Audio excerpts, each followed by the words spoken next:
السلام عليكم ورحمة الله وبركاته. عاملين ايه يا حبايبي؟ يا رب دايما تكونوا بخير وصحة وسعادة. زي ما شفت في أول الفيديو كده، قناتي من قبل الغلا قايمة على الاقتصاد والتوفير، والأكلة دي يعني مش هقول سوبر توفير بقى، يعني توفير. أنا مش راضية أقولك الأكلة ايه هي. تابعي معايا الفيديو. الأكلة دي من الزمن الجميل، وأنا عاملة لكم في حلل أمهاتنا، لأن الأكلة فعلا من الزمن الجميل. معايا المادة الدهنية اللي انت عايزاها، الماده دي انت بتستعمليها، ومعايا بصله متوسطه. بسم الله والصلاه والسلام على رسول الله. اللهم صل وسلم وبارك على سيدنا محمد في الاولين والاخرين، وصل وسلم وبارك على سيدنا محمد في كل وقت وحين، وصل وسلم وبارك على سيدنا محمد في الملأ الاعلى الى يوم الدين. زي ما قلت لك نبدا كده شغلنا واي حاجه نعملها ببركه بسم الله والصلاه والسلام على رسول الله. الاكله اللي معايا الجميله دي هقللها، يعني هصفر بصله واحط تومه وانزل بنص كيلو قوطه. ودلوقتي البصله خدت اللون الاصفر الفاتح. عايز كميه التوم ده كده هحط نص الكميه، وهقول لك هحط التاني امتى وهعمل بيه ايه. يا دوب ريحه التوم تطلع معايا نص كيلو قوطه مضروبه في الخلاط ومعصوره. والقوطه اللي هي دي صفرا قوي يا جماعه وغاليه بس صفرا. فحطيت معاها معلقتين معلقه بابريكا كبيره وشريحه بنجر، وضربتها في الخلاط. ادتني القوطه بالمنظر ده. بصي لونها كانها فراوله. اول ما التومه تصفر كده او ريحتها تطلع كده تشوح كويس جدا، هقوم نازله. الله الله الله على الريحه، الله الله على الريحه. وهنحط فلفل اسمر، شايفه اهو،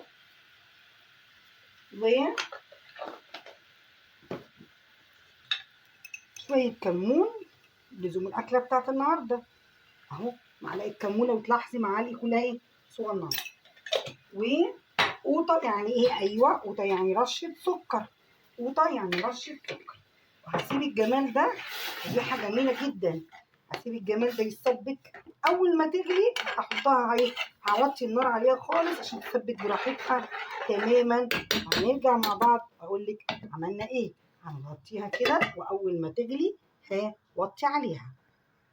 زي ما انت شايفه كده نص كيلو فول نابت ب 15 جنيه. لو انت عايزه تجيبي كيلو هاتي، انما انا هعمل نص كيلو ب 15 جنيه. اكله موفره وجميله وبفايده اللحمه. ودلوقتي هنروح على النار عشان نحط الفول بعد ما ما فصصه. دلوقتي يا حبايبي زي ما شفتوا كده الصلصه بسم الله ما شاء الله اتسبكت. وزي ما شفتوا الاكله بتاعتي عباره عن نص كيلو فول ب 15 جنيه، وهفصصه واعمل بيه المفصصه. ناس بتقول عليها مفصصه، ناس بتقول عليها كزبريه، ناس بتقول عليها فول مقلي. هحط دلوقتي كده، مش هحط، لو لاحظتي ما حطيتش اي ملح، وهسيبها تغلي كويس جدا بالجمال ده كله. واول ما ابتدي تخش في السوا هحط معلقه رز كبيره قوي وهزودها. ولو عايزه ميه كل شويه تزودي ميه سخنه، ما تزوديش ميه ساقعه.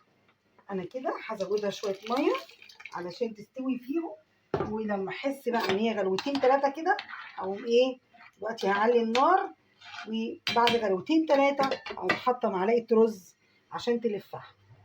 ولو وصلتي معايا لحد هنا تنسينيش في اللايك والشير عشان يوصلك كل ما هو مفيد وجديد وعلى قد الايد ان شاء الله.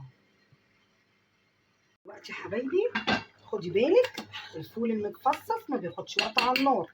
حطيت كده مقام، يعني معلقتين رز كبار مش معلقه واحده.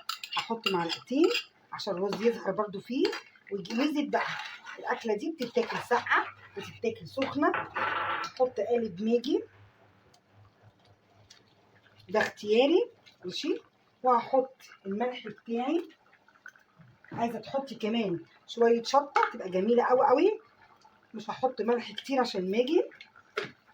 هجدد شويه فلفل اسمر صغننين اهو. وهحط شويه يعني لمحه ثوم كده اهو عشان تجدد ريحه الثوم.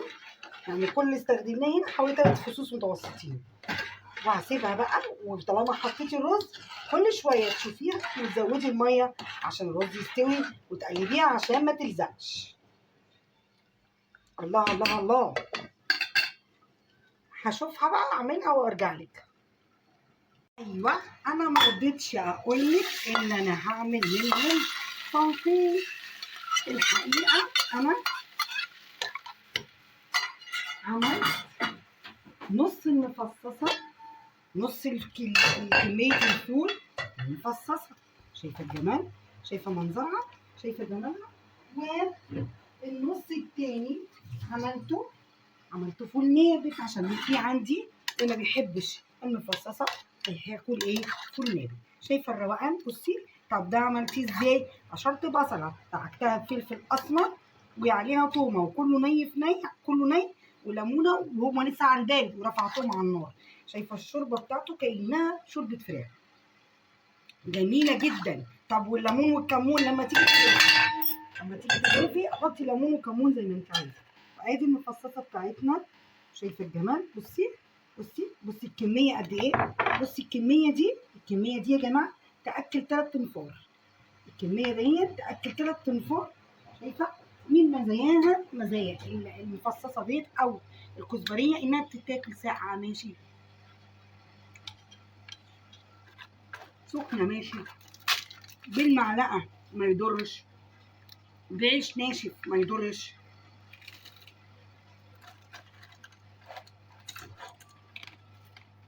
لو عجبك الفيديو ما تنسينيش في اللايك والشير عشان يوصلك كل ما هو مفيد وجديد وعلى قد الايد ان شاء الله. والسلام عليكم ورحمه الله وبركاته. بالحق دي السمنه اللي انا الزبده اللي انا عملت عليها في الريلز. بصوا بقت جميله ازاي. شايفين روقان الفول؟ شايفين كانه شوربه فراخ والله. بصوا يبقى انا عملت من نص كيلو صنفين يا جماعه، صنفين. ودي من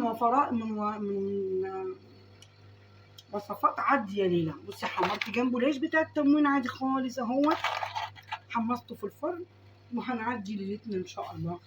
والسلام عليكم ورحمه الله وبركاته.